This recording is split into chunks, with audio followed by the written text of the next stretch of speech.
আচ্ছা দেখ, আমি যে কথাটা বলি সেটা হচ্ছে যে একবার করে সিলেবাসটা পুরো ভালো করে দেখে নাও। হ্যাঁ, পুরো সিলেবাসটা একবার করে দেখে নাও, কি কি পড়তে হবে আমি পুরো ডিটেলসে বলে দিচ্ছি। আলাদা আলাদা করে আমি আর বলছি না, মানে একটার মধ্যে আলাদা আলাদা সাবজেক্ট ওয়াইজ কিছু বলছি না, পুরোটা আমি এর মধ্যে বলে দিচ্ছি। সবার প্রথম আমাদের রেল প্লাস এই জিনিসটা তো মোটামুটি আমি সবাইকেই বলে দিয়েছি যে রেল প্লাস এসএসসি এর সিলেবাস যদি আমরা কভার করি, এসএসসি বলতে staff selection commission, staff selection কমিশনের আন্ডারে আমাদের CGL, CHSL, MTS, CPO, stenographer, Delhi police, SI, SSC GD, এই ধরনের সমস্ত পরীক্ষাগুলো পড়ে। রেলের আন্ডারে সাধারণত চারটে পরীক্ষা পড়ে, এনটিপিসি, গ্রুপ ডি, টেকনিশিয়ান আর হচ্ছে এএলপি, চার রকমের পরীক্ষা পড়ে। তার মধ্যে টেকনিশিয়ান যে পদটা আর এএলপি যেটা, সেটা হচ্ছে ট্রেড থাকতে হবে, অর্থাৎ আইটিআই, পলিটেকনিক, ইঞ্জিনিয়ারিং কিছু একটা থাকতে হবে। আর এনটিপিসি, গ্রুপ ডি এগুলো হচ্ছে গিয়ে তোমার হচ্ছে নন টেকনিক্যাল পদের মধ্যে পড়ে। তবুও গ্রুপ ডি নিয়ে প্রত্যেক বছর বের করার সময় কথা হয় যে হচ্ছে গিয়ে এটা টেকনিক্যাল করে দেওয়া হোক, ঠিক আছে, কিন্তু কোনোদিনই ধরে নাও টেকনিক্যাল হবে না, ঠিক আছে। আচ্ছা, তো এই হচ্ছে আমাদের পরীক্ষা, মানে এটা হচ্ছে মেজর পরীক্ষা সিলেবাস আমরা এখানে কমপ্লিট করব, এই ব্যাচটাই আমরা পড়ছি। এটা পড়লে আর এর সঙ্গে কি কি পরীক্ষার পড়া কমপ্লিট হবে, এর সঙ্গে ডাব্লিউবিসিএস আমাদের ওয়েস্ট বেঙ্গল যেটা, সেটার প্রিলি কভার হয়ে যাবে, ঠিক আছে, প্রিলি কভার হয়ে যাবে। এর সঙ্গে পিএসসি 100% কভার হয়ে যাবে। পিএসসি বলতে পাবলিক সার্ভিস কমিশন, যার আন্ডারে তোমার হচ্ছে দু রকম পরীক্ষা হয়, সেটা হচ্ছে কি কি তোমার হচ্ছে গিয়ে একটা হচ্ছে ক্লার্কশিপ, একটা হচ্ছে মিসলেনিয়াস, দু রকমের পরীক্ষা হয়, টোটাল কভার হয়ে যাবে। পিএসসির পরীক্ষাগুলোতে কি হয়, একটা ডেসক্রিপটিভ পরীক্ষা হয়, প্রথমে প্রিলিমিনারি পরীক্ষা হয়, তারপর ডেসক্রিপটিভ হয়। ডেসক্রিপটিভে ইংরাজি বাংলা পরীক্ষা হয়, ওগুলো হচ্ছে রাইটিং লিখতে দেয় শুধু, ঠিক আছে। তো যখন যারা পরীক্ষায় পাশ করবে তাদেরকে তারপরে এই ব্যাচগুলো করিয়ে দেওয়া হয়, অসুবিধা কিছু নেই। তাছাড়া মানে টোটালটা তোমার কভার হয়ে যাচ্ছে। এছাড়া পুলিশ, পুলিশ তো 200% কভার হয়ে যাবে এই জিনিস পড়লে। পুলিশের সিলেবাস সেম সিলেবাস, শুধুমাত্র পুলিশের কোশ্চেনের লেভেল তুলনামূলক এসএসসি থেকে সোজা হয়, এটা তো স্বাভাবিক ব্যাপার, ঠিক কি না? নিশ্চয়ই সিজিএল, সিএইচএসএল এ যা পরীক্ষা হয়, পুলিশে নিশ্চয়ই সেই লেভেল আসবে না। ইংলিশেও সেম, ইংলিশেও সেমই সিলেবাস। কি বললাম বুঝতে পারলে? শুধু কোশ্চেনের প্যাটার্ন ওইখানে সোজা হয়, অনেকটাই সোজা, বুঝতে পারলে? এটাই পার্থক্য। চলো এবার সিলেবাস ডিসকাশন আমি যদি করি, ম্যাথামেটিক্সের ক্ষেত্রে সিলেবাস কিন্তু অনেকটা বড় হলো, সিলেবাস অনেকটাই বড়। ম্যাথামেটিক্সের ক্ষেত্রে এইখানে কি পড়তে হবে আমাদের, পার্সেন্টেজ পড়তে হবে। ব্যাংকিং এর ক্ষেত্রে এটার মধ্যে সব থেকে বড় পার্থক্য, এখানে অ্যাডভান্স পার্ট গুলো থাকে, ব্যাংকিং এ অ্যাডভান্স পার্ট থাকে না, তার বদলে আরো কিছু কিছু জিনিসপত্র ডিআইপিআই ঢুকে যায়, ঠিক আছে। তাহলে এইখানে কি হয়ে গেল বলো, শতকরা পড়তে হবে, পার্সেন্টেজ, সিম্পলিটিজ, এবং যেরকম ভাবে আমি এটা দিয়ে দিয়েছি তোমাদের গ্রুপগুলোতে, একদম অ্যাকর্ডিংলি ক্লাস চলবে, পর পর পর পর ক্লাস চলবে, বুঝতে পারছো, সব কটা সাবজেক্টেরই চলবে। তাহলে তোমাদের কাছে একটা ক্লিয়ার কাট ডিসিশন থাকবে, মানে যে কটা চ্যাপ্টার হলো, এতদিন আমরা পড়ছি তার মধ্যে কটা চ্যাপ্টার কমপ্লিট হলো, সেই জিনিসটা তোমরা বুঝতে পারবে, বুঝতে পারলে?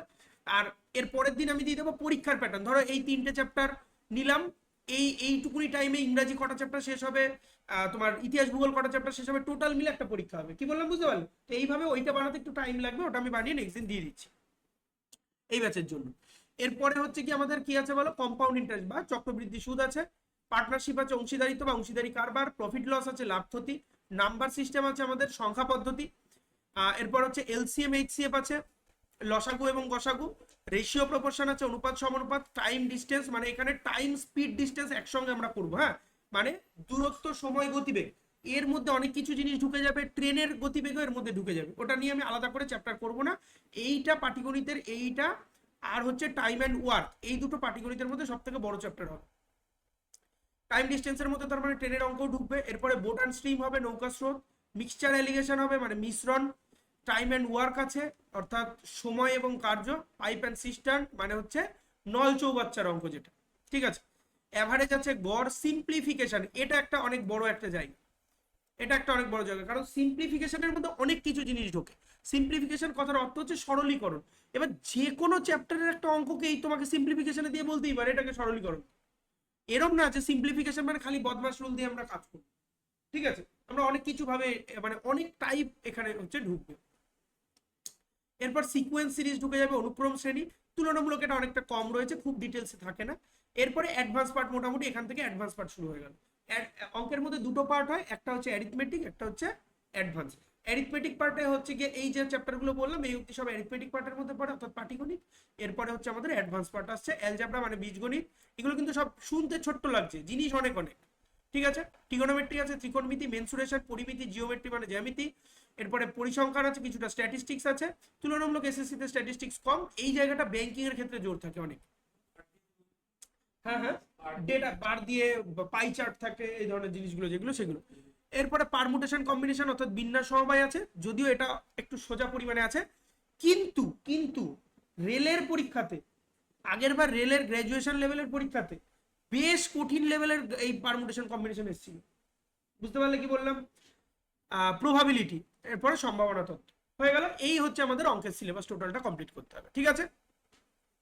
মোরাললেস 1 বছর টাইম লেগে যাবে অঙ্কের সিলেবাস কমপ্লিট করতে, কারণ এখানে কোনো চ্যাপ্টারই একদম ছোট না, একদম একদিনে হয়ে যাবে সেরকম চ্যাপ্টার খুব কম আছে। যেমন এলসিএম এইচসিএফ আছে, এটা একদিনে হয়ে যাবে। আজকে আমরা এখানে 6 নাম্বারটা নাম্বার সিস্টেমটা আজকে শুরু করবো। তো নাম্বার সিস্টেমটাও দেখবে, নাম্বার সিস্টেমের মধ্যে 5-7টা টপিক আছে, এক একটা টপিক করতেই অনেকটা করে টাইম লাগে, ঠিক আছে? তো এরপর আমাদের আছে হচ্ছে রিজনিং এর মধ্যে সিলেবাস দেখো একবার করে। রিজনিং এর ক্ষেত্রে আমাদের ব্লাড রিলেশন আছে, মানে রক্ত সম্পর্ক, ক্যালেন্ডার আছে, কোডিং ডিকোডিং আছে, ডিরেকশন এন্ড ডিস্টেন্স আছে, ডাইস কিউব কিউবয়েড আছে, ভেন ডায়াগ্রাম আছে। আজকে আমরা রিজনিং ক্লাসও ভেন ডায়াগ্রাম নতুন চ্যাপ্টার শুরু করব, ঠিক আছে? এরপরে অ্যানালজি আছে, সাদৃশ্যতা, সিম্বল এন্ড নোটেশন আছে, প্রতীক এবং সংকেত বিভিন্ন বিষয়গুলো, অর্ডার র্যাঙ্কিং আছে, তারপরে সিলোলিজম আছে, সিলোজিজম, তারপর হচ্ছে গিয়ে আমার হচ্ছে গিয়ে কি বলে স্টেটমেন্ট কনক্লুশন। রেলের পরীক্ষায় খুব বেশি জোর থাকে এই জায়গাটার উপর, স্টেটমেন্ট অ্যান্ড কনক্লুশনের উপর, ঠিক আছে? খুব বেশি জোর কিন্তু এর উপর থাকে। হ্যাঁ, ওইটাই তো গল্প, মানে তোমার দিক থেকে ধরে নাও একটা ঠিক, ওর দিক থেকে যে মানে কোয়েশ্চেন করেছে তার দিক থেকে সেটা ভুল, সে অন্য যুক্তি খাটালো। এটাই হচ্ছে সব থেকে ঝামেলার বিষয়, যে তোমার মানে প্র্যাকটিস, মানে রেল কি ধরনের উত্তর চায় সেটা তোমাকে বুঝতে হবে, এসএসসি কি ধরনের উত্তর চায় সেটা তোমাকে বুঝতে হবে প্র্যাকটিস করতে করতে। একদম একদম কিছু করার নেই, কারণ এখন এই স্টেটমেন্ট কনক্লুশনের পরিমাণ কেন বাড়াচ্ছে বলো তো? কোশ্চেনটা কঠিন করার জন্য। আর এই জায়গাটাই একমাত্র তোমার টাইম বেশি খায়, বুঝতে পেরেছো? অন্য অন্য জিনিস যেমন তোমার কম টাইম, ডিরেকশন ডিস্টেন্স করতে কতটুকুনি টাইম লাগবে যতই কঠিন দিক, সেই তুলনায় এটা করতে দেখবে তোমার এটাও ঠিক মনে হচ্ছে সেটাও ঠিক মনে হচ্ছে, ঠিক আছে?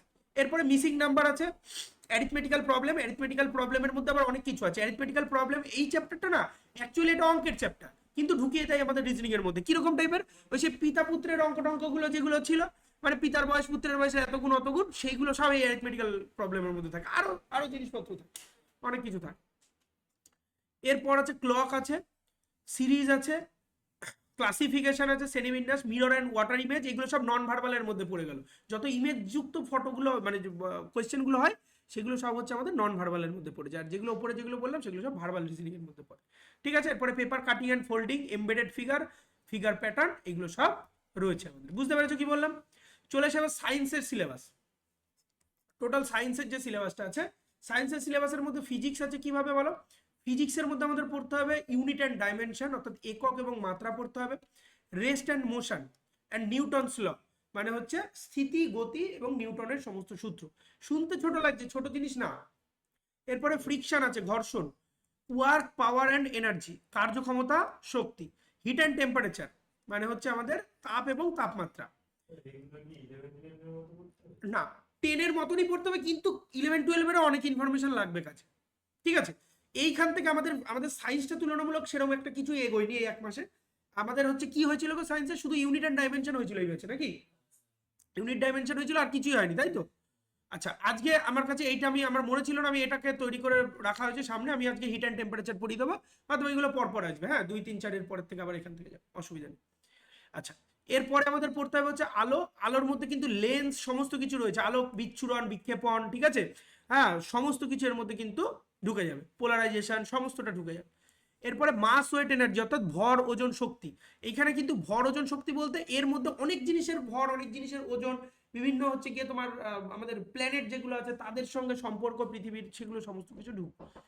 খোলো তো একটু, খোলো না, যাও না, এই যাও না, খোলো। এরপরে সাউন্ড আছে, ম্যাগনেটিজম আছে, চুম্বকত্ব, ম্যাগনেটিজম। তারপরে হচ্ছে ঢোকো, ভেজো ভেজো ভেজো। এরপরে হচ্ছে মডার্ন ফিজিক্স আছে। এরপরে স্টেট অফ ম্যাটার, মানে হচ্ছে পদার্থের বিভিন্ন অবস্থা। অবস্থা বলতে কি কি বলতো? সেই কঠিন তরল গ্যাসীয় যে অবস্থাগুলো সেগুলো হচ্ছে থাকবে, ঠিক আছে? ই করে দিয়ে দাও, সিট কিনে দিয়ে দাও, বলো দাদা, বলো। বলছি মডার্ন ফিজিক্সে কি ওই গেট গুলো দেবে? গেট দেয়, একদম একদম একদম গেট মডেলগুলো দেয়। তোমার হচ্ছে গিয়ে আমাদের সিজিএল এর ক্ষেত্রে আমি দেখেছি দেয়, ঠিক আছে? আমাদের আর করতে ওই হবে ওই যে নর যে গেট, এন্ড গেট, ফিগার এগুলো সব করতে হবে। না না, ওই যে জেনারেটরের সেই যে ভেতরে না না, mechanism ওগুলো ওগুলো দেয় না, ওগুলো অত ডেপথে দেয় না, কিন্তু ওই গেটের যে মডেলগুলো, নর গেট, এন্ড গেট, হ্যাঁ ওই ওই সমস্ত জিনিসগুলো করতে হবে। ঠিক আছে, এরপরে কেমিস্ট্রি। কেমিস্ট্রির মধ্যে আমাদের অ্যাটমিক স্ট্রাকচার, পরমাণুর গঠন সবার প্রথম আসবে, এরপর সলিউশন। তোমাদের কেমিস্ট্রি কি স্টার্ট হয়েছে? হয়নি, ঠিক আছে, অসুবিধা নেই। সলিউশন, তোমার হচ্ছে গিয়ে দ্রবণ, অ্যাসিড বেস সল্ট, ক্ষার, ক্ষারক, লবণ, এগুলো পড়তে হবে। অক্সিডেশন রিডাকশন মানে জারণ এবং অপচয়ন, বলতে জারণ এবং বিজারণ বলা হয় এটাকে, তাই না? জারণ বিজারণ আমরা বলি।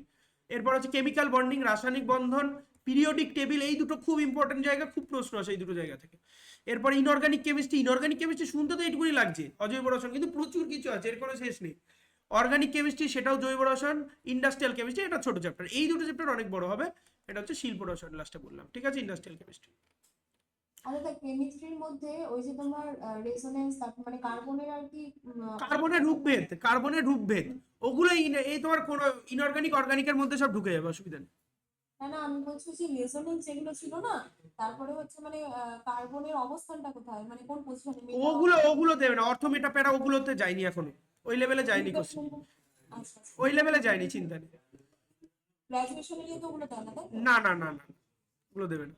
এরপরে chemistry, chemistry in daily life মানে প্রাত্যহিক জীবনের রসায়ন, এই চুপ আসতে, প্রাত্যহিক জীবনের রসায়ন বা হচ্ছে গিয়ে দৈনন্দিন জীবনের রসায়ন। এনভায়রনমেন্টাল কেমিস্ট্রি, পরিবেশ রসায়ন, থার্মোডিনামিক্স, তাপগতিবিদ্যা, এই টোটাল আমাদের হচ্ছে কেমিস্ট্রি সিলেবাস।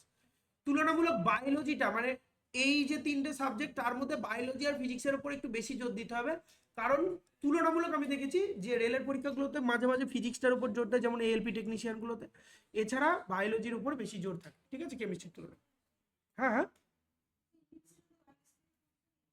ওই দেখো আমি কি বলছি বলো তো, এখন আর ওই রকম কোনো ব্যাপার নেই। আগেকার দিনে মানুষ ভাবতো যে রেলের পরীক্ষা মানে সায়েন্স বেশি আসে, এখন ওই রকম কোনো ব্যাপার নেই। দেখা গেলো তুমি এনটিপিসি পরীক্ষা দিতে গেলে একটাও সায়েন্সের প্রশ্ন দিল না, পুরো 100% ভূগোলের প্রশ্ন দিয়ে, মানে 40 নম্বরে তো থাকবে, 40-এ 40 দেখা গেলো ভূগোল দিয়ে ভর্তি করে রাখলো।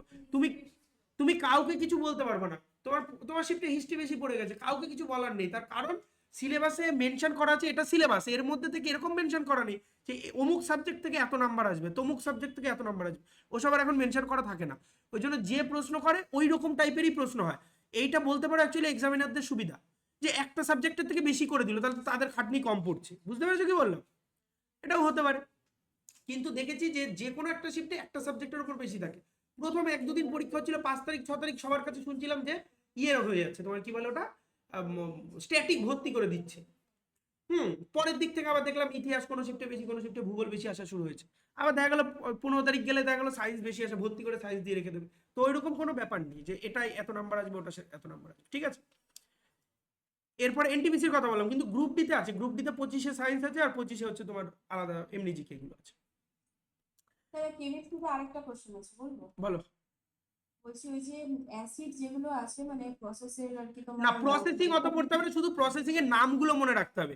এইচসিএল কোন পদ্ধতিতে আমাদের হ্যাঁ তৈরি হ্যাঁ, হয়, ঠিক আছে, H2SO4 কোন পদ্ধতিতে তৈরি হয়, তার অ্যাকচুয়ালি ক্যারেক্টারিস্টিক্স মানে হচ্ছে ধর্মগুলোর ওপর, বৈশিষ্ট্যগুলোর ওপরই প্রশ্ন হয়, তার বেশি জানতে হবে না।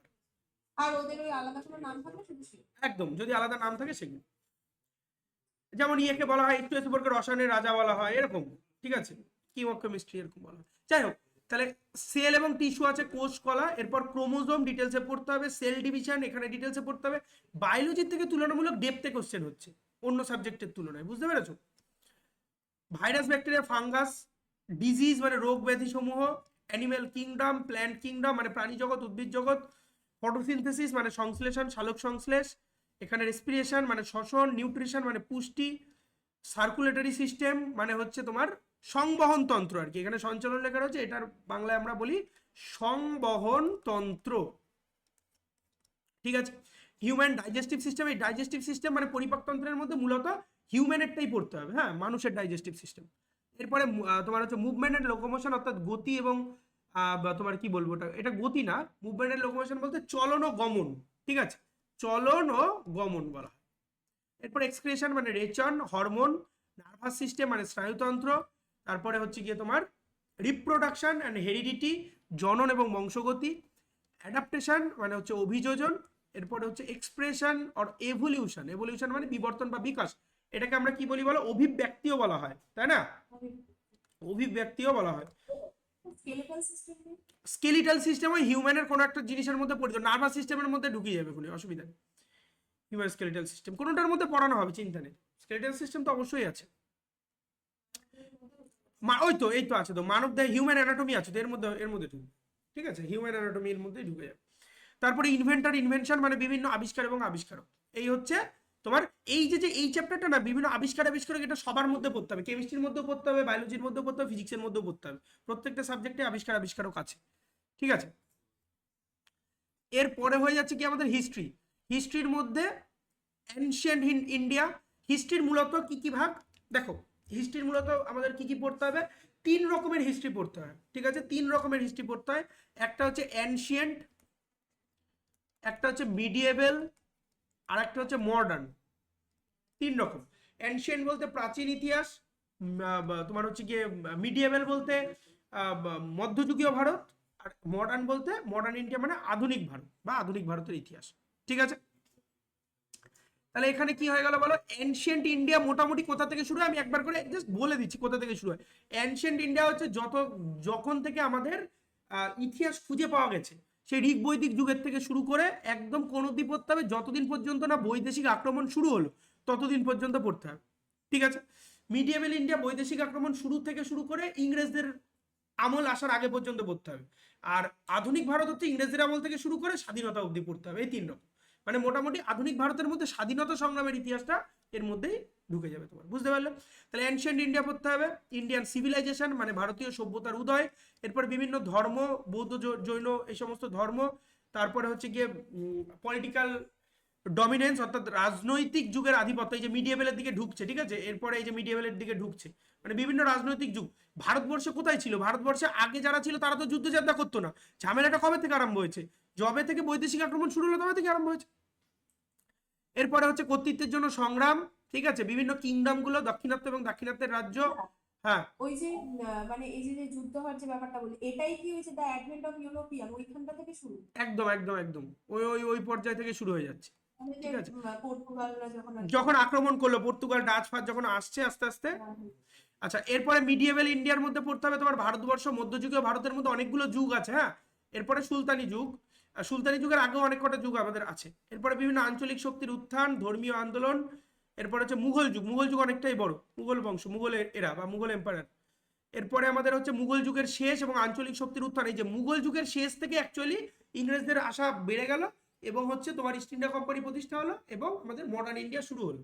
ঠিক আছে, এই যে এখান থেকে দেখো মডার্ন শুরু হচ্ছে আস্তে আস্তে। এই যে আধুনিক বণিকদের কার্যকলাপ, সে ব্যবসার জন্য আসছে এক এক করে, ডাচ, ইংল্যান্ডের থেকে আসছে, বিভিন্ন জায়গা থেকে আসছে, হ্যাঁ, করে উপনিবেশ স্থাপন করছে। এরপরে ব্রিটিশ সাম্রাজ্যের অগ্রগতি।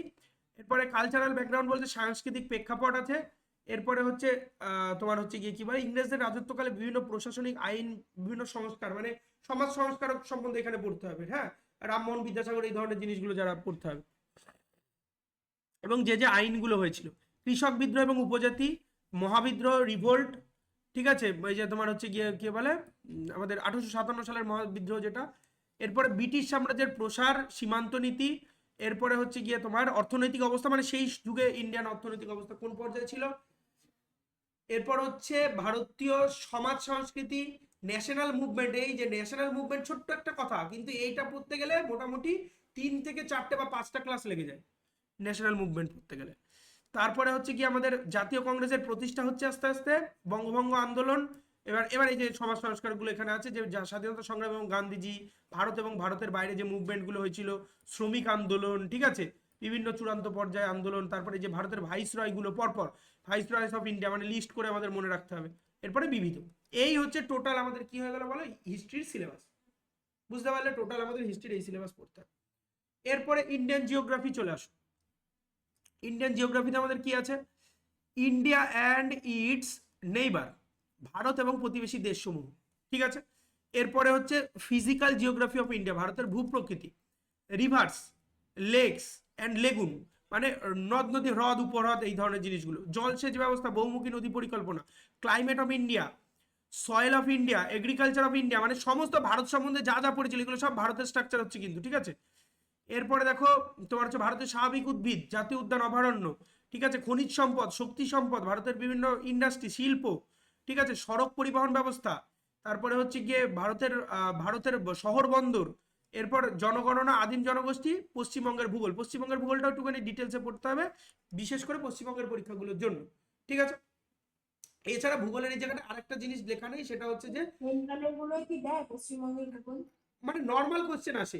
এইবার লাস্টবার এই যে এনটিপিসি যেটা হচ্ছে, এখানে তো কিছু কিছু জায়গায় আসছে যে বিভিন্ন স্টেটের থেকে খুঁটিয়ে খুঁটিয়ে প্রশ্ন আসছে।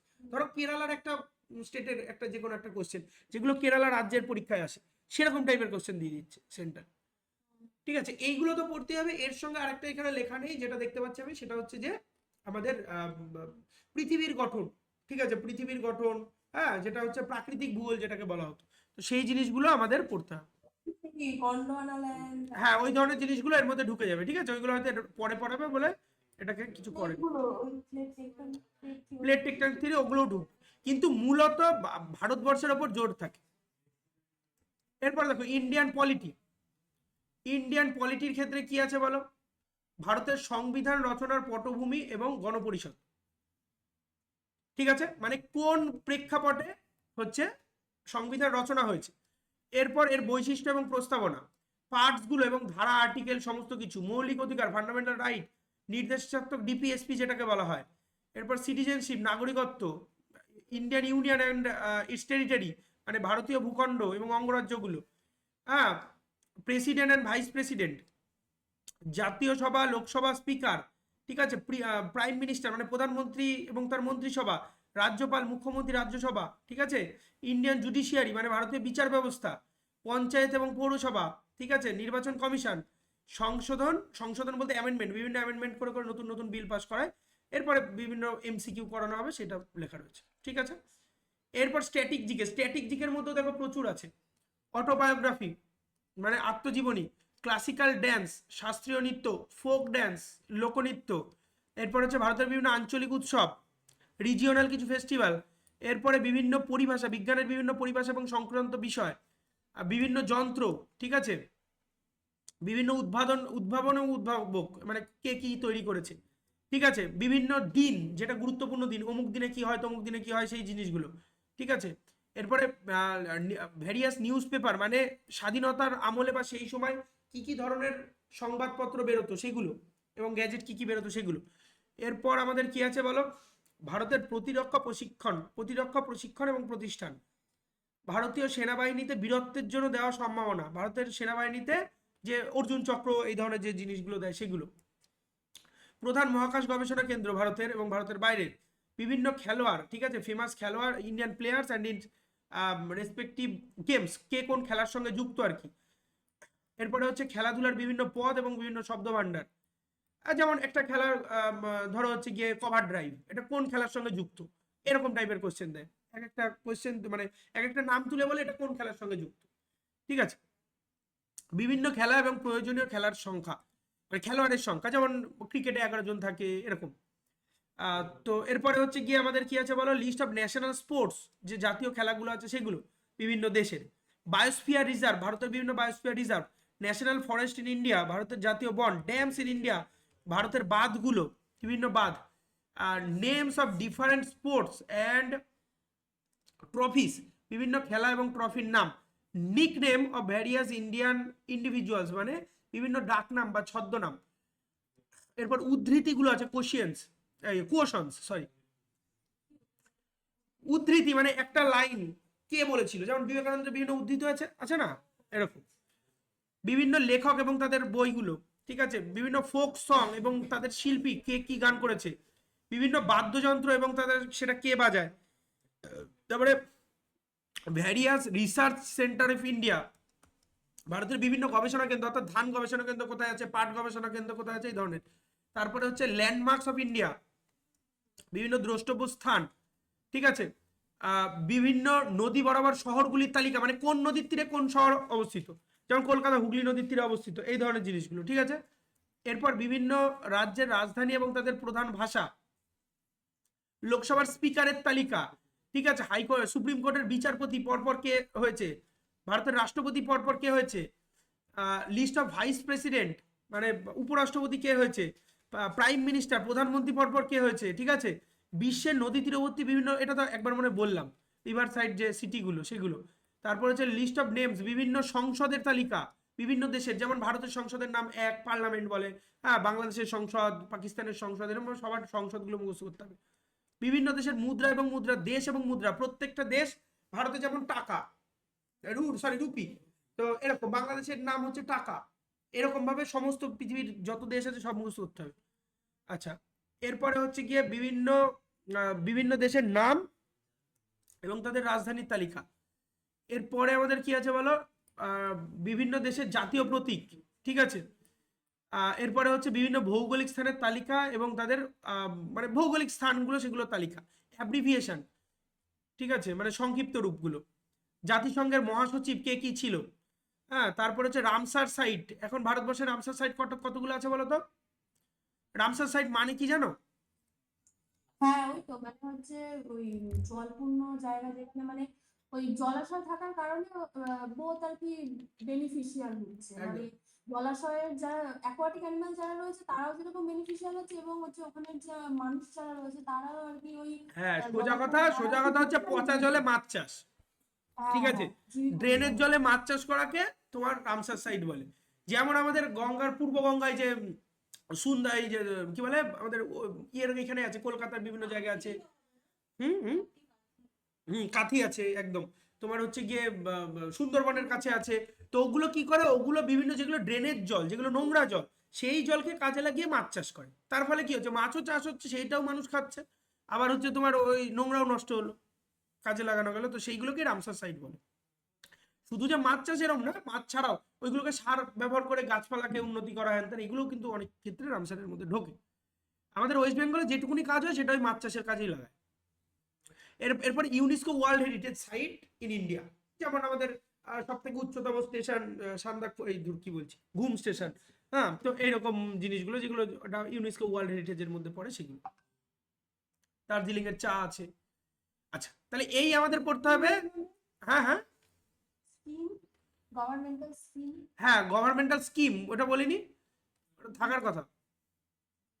গভর্নমেন্টাল বিভিন্ন স্কিমগুলো আছে, ওটা হয়ে যাবে খুনি, বলিনি তাহলে হয়তো লেখা নেই এর মধ্যে। যাই হোক, গভর্নমেন্টাল স্কিমগুলো হয়ে যাবে। দেখো, এই কারেন্ট অ্যাফেয়ার্সের মধ্যে আরো বাড়তে পারে, কমবে না, বুঝতে পারলে? এগুলো মেন জায়গাগুলো লেখা রয়েছে, এরপরে আরো বাড়বে। এরপরে হচ্ছে ইকোনমিক্সের পার্টে চলে আসো। ইকোনমিক্স তুলনামূলক কম আসে।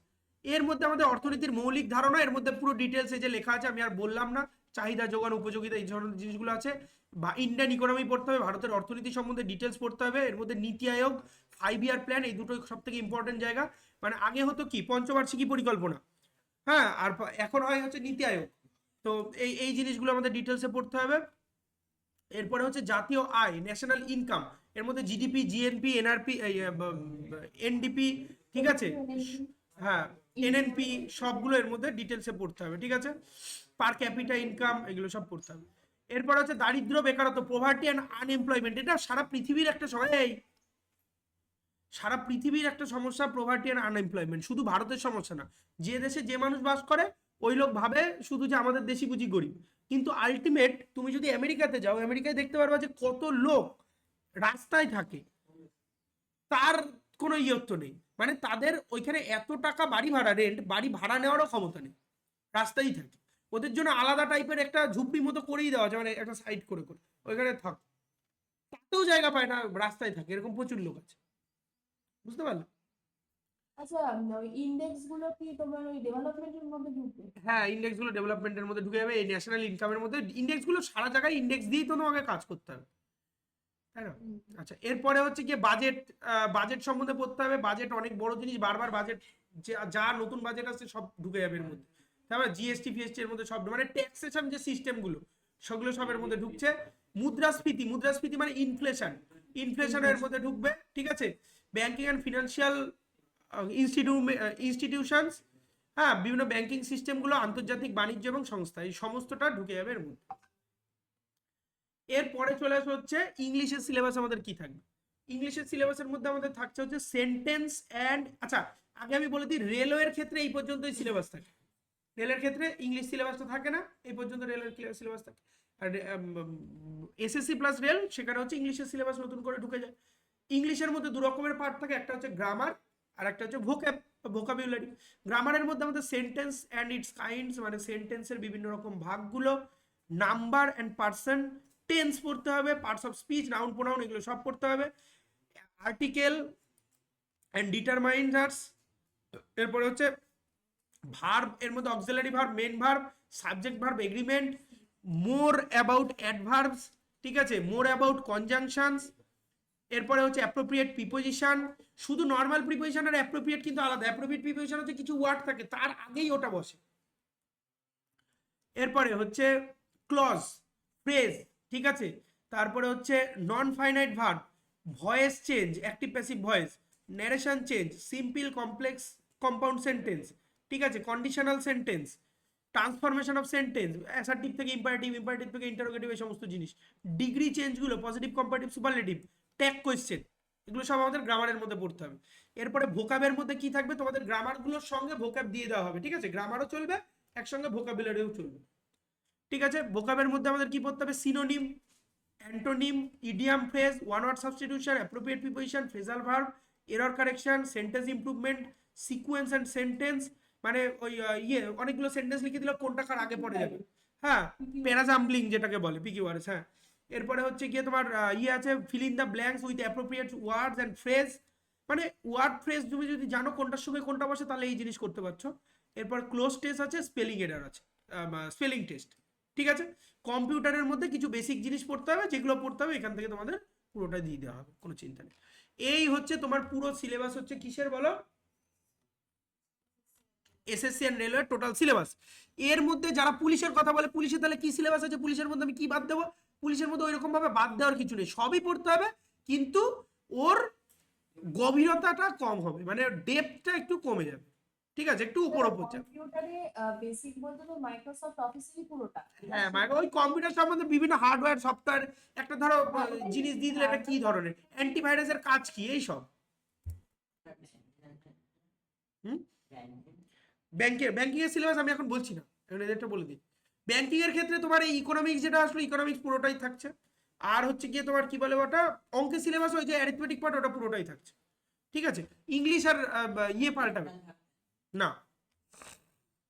জিকের এইগুলো কিছুই থাকবে না তোমার, বুঝতে পারছো কি বললাম? তো এই হচ্ছে পুরো আমি সিলেবাসটার গল্প বলে দিলাম, ঠিক আছে।